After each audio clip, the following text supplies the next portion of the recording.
شكرا جزيلا للدعوة الكريمة. معالي السادة الحضور، السيدات والسادة، صباح الخير.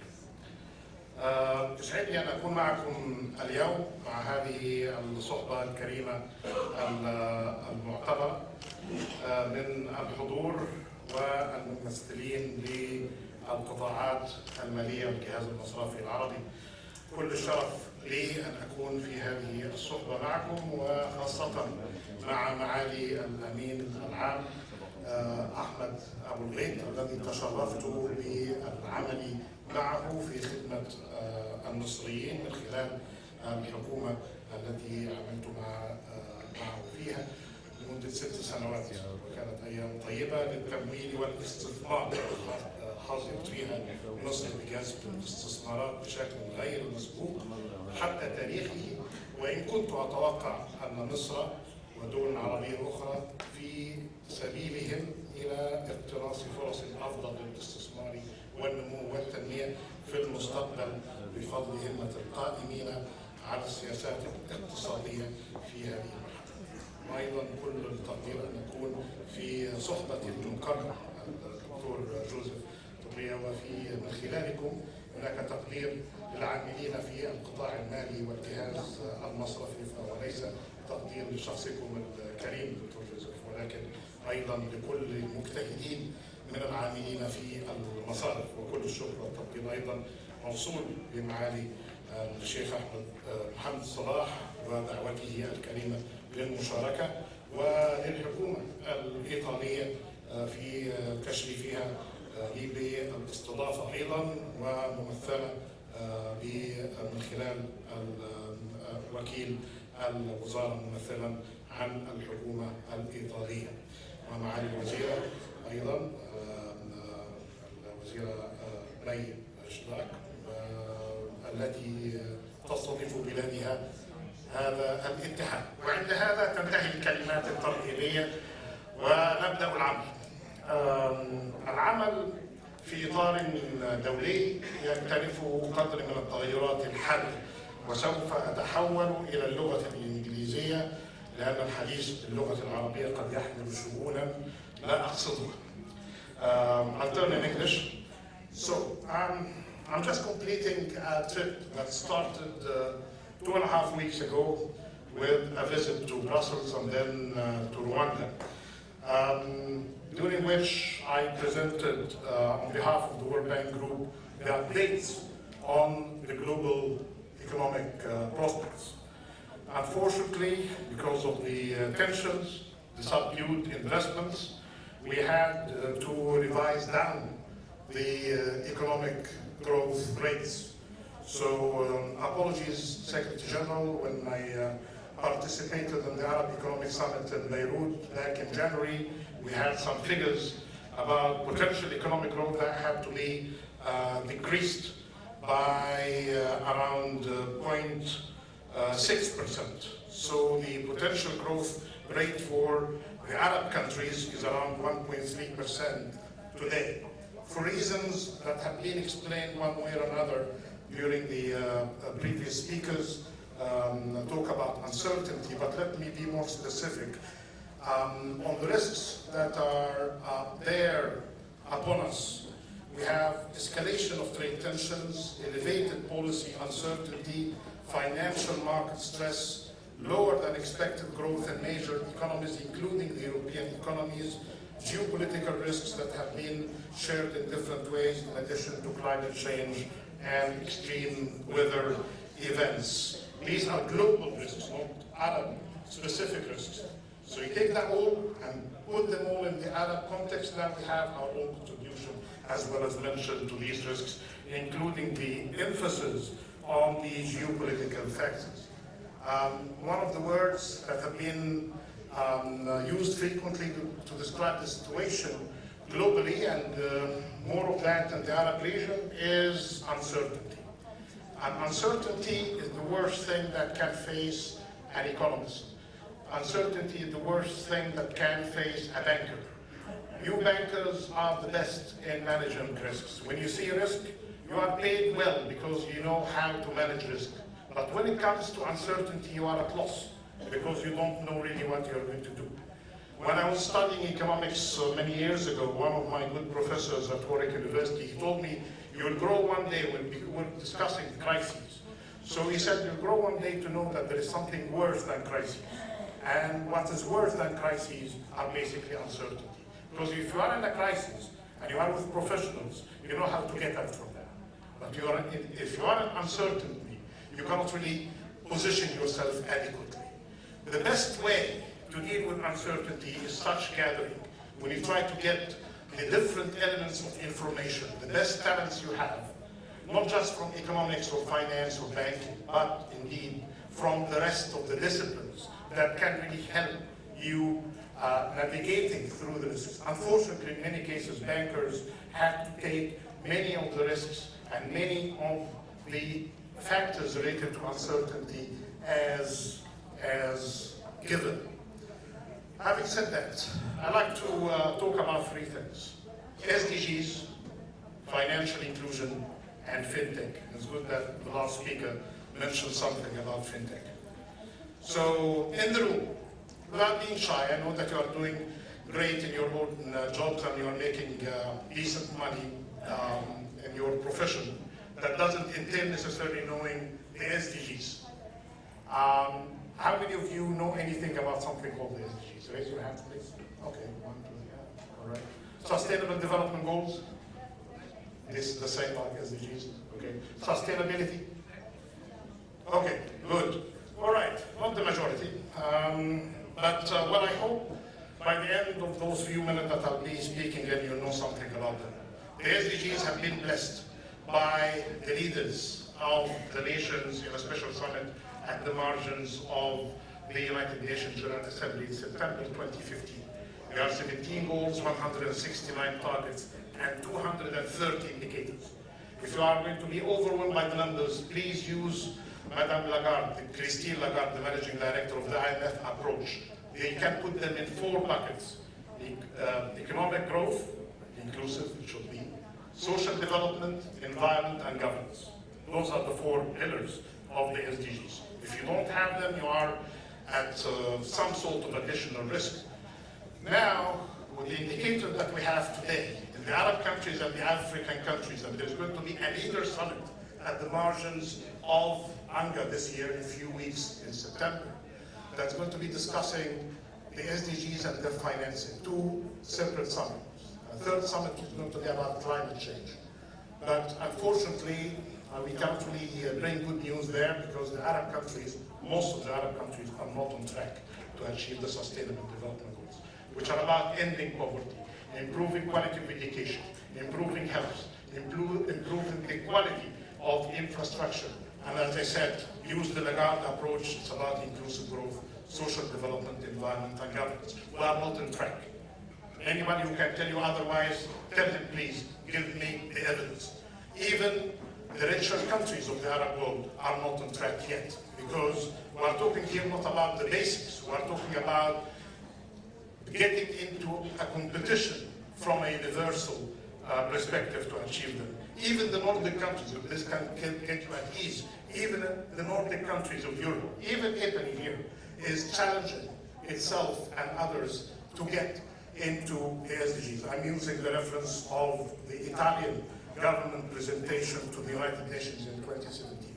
So nobody can say what I have done at all will be relaxed. Otherwise, we'll be confronted by the same fate that we have confronted back in 2015 when we're assessing the Millennium Development Goals, which have been very modest, but despite that, we didn't really achieve them. How can you achieve them while we have 11 years to go? It's you, the financial sector, with data and with implementation. Data, finance, and implementation. So here is basically the kind of challenge that we have. The SDGs in general require huge funding. Globally, we're talking about $2.6 trillion of funding gaps. This is based on recent IMF, World Bank kind of revisions of the requirement. This is the gap. In the case of the Arab countries, we have a funding gap of around $100 billion. So that could really be achieved perhaps through better mobilization of fundings, FDI, portfolio investment, and henceforth. So SDGs requires you. require the banking sector to go back to basics, doing the most important things, not just having these nice activities at the facade, but you are mobilizing the savings of the people to allocate them into useful investments. We need more of that. Unfortunately, because of the tensions, because of huge budget deficits, many of the banks are good in mobilizing some of the savings, because still the Arab countries are not known for high savings rate. But whatever you manage to mobilize of savings, they are directed primarily to fund budget deficits. This is not really good for development, and now coordination between government and the private sector is very much required going forward. I have a very long speech, but I'm taking the main pillars out of it. And the speech itself will be available for those who want to go through the numbers and the basics. Then, after the SDGs, I said I will talk about financial inclusion. What is the state of the financial inclusion? Worldwide, there has been a great deal of improvement, thanks to technologies that have lowered the transaction cost and managed us to have better access to finance. However, in the Arab countries, we are not really having the same kind of progress when it comes to financial inclusion. I'm not talking about the rich countries alone. Rich Arab countries are doing better. But on average, financial inclusion in the Arab world needs more support. And it's the Arab region is the last of the 6 regions when it comes to financial access and financial inclusion. It's even behind sub-Saharan African countries. So there is nothing to celebrate there. There had been some sort of good progress, but financial inclusion is not really there yet. And this is the average. If you want to talk about more issues of concern, there is less of inclusion when it comes to women, less of inclusion when it comes to people who live in rural areas, and less of inclusion when it comes to the young, those who are below the age of 25. So if you happen to be a rural Arab woman living in a place outside the focus of the banking and the financial sector activities under the age of 25, you are not with adequate access to finance.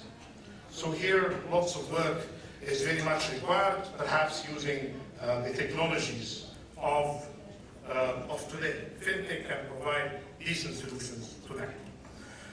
Right, so moving from financial inclusion to the last point I'd like to share with you, which is going to be actually a topic of the discussion during the G20 meetings in a few days in Japan. And Japan had added a tech to every element of discussion there. So when they talk about finance, it's FinTech.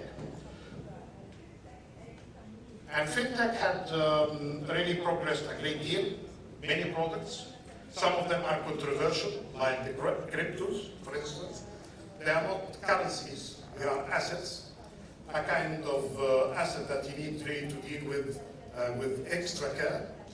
But following the approach that FinTech would require RegTech, that the regulator needs to be sophisticated, not just the market alone. And in addition to RegTech, you require government to be as sophisticated, so you need GovTech as well. That government needs to be acquainted with the new rules of engagement.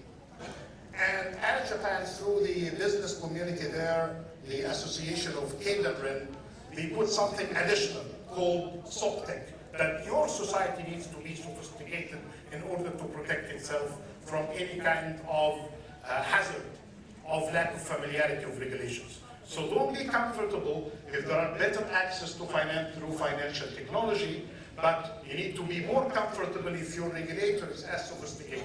Because the easiest thing for the regulator, if they are not really acquainted with what you do, they will say no. They will not allow you to do it.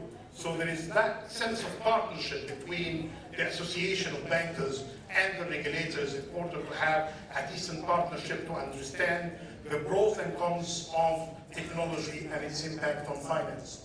And it's a responsibility not just for the regulators alone, but for the rest of the government sector to improve its laws, its data systems, its identification that should be really with the technologies required, including biometric identification of the people. And for the society, when you talk about financial literacy has to include as well matters related to financial technology. I give you an example that is in the news. If you read today the Financial Times or yesterday, or the Economist of last week, and the coverage of Libra. So, coming from the World Bank, I have to count my words on that, because it's kind of a new product that we need really to deal with extra care. But if you are in government or regulations, you are not really in the business of teaching the business people or the technology people how to make profits and how to get acquainted with better technologies. If you assume that you can do that, please change your position, leave the government and join the private sector. Your position in government and the regulatory system is to protect public interest. And public interest, when it comes to Libra, you need us to answer the following question. Are data privacy issues respected or not? Leave it. Are the matters related to anti-money laundering rules and risks are respected or not? The third, if the issues of having a new product that's not about banking here, it's about a major element of the payment system, will it cause instability in the flow of funds within the country and beyond or not? And then, are issues related to consumer protection and financial literacy are upgraded or not? If you don't have adequate questions on that, please partner with the international financial institutions, including the World Bank and the IMF, to build the framework, not just for the new arrival called Libra, but which is going to be, assumed that is going to be introduced next year.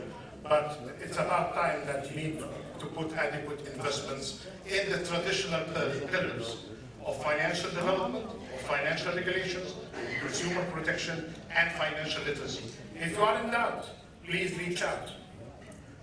Then, the final part. I don't know if I'm going to ask you to raise your hands or not, but do you have CSR department, corporate social responsibility? All right, all of you? All right. Okay, congratulations. This is something of the past. Please close it down. CSR is not relevant anymore. If you still have a department calling itself a CSR department that is about providing donations and part of philanthropy, it's great. If it is about government relations, that's fine. But SDGs require more than that. Sustainability units has to be part of the core business. They have to be part of the decision making. It shouldn't be a marginalized department doing nothing but PR. It has to be part of the CEO of the bank and the financial institution decision-making process. It has to report to the board. And this is the way that we are seeing today the change of the position. If you are happy with the acronym, CSR, keep them. But the function has to be very much different. It has to be sustainability integrated in the value chain of the operation and not just something to beautify the image of the institution. This is the new trend. And I know with comfort that many of you are already doing that. So I'm just encouraging you to change the CSR departments into sustainability departments, and do please that as soon as possible, because 2030 is approaching. Having said that, we are relying on you, the banking system, building a new system of financial intermediation with a broader sense of being with a purpose. One financial sector that is safer, more inclusive, and indeed more sustainable. The Arab banks and the Arab bankers have been doing a great job in very tough environments. And we have seen the performance of the Arab countries during the financial crisis of 2008. They became to be among the most prudent despite the difficulties and challenges. I know that you don't take too much of credit for the good discipline that you have, the good competition that you are involving yourself in. and the good service that you are providing, but it's all about effective regulation and more competition and more embracing of the rules of innovation in a very changing world that will make you even better going forward. Thank you so much for your time.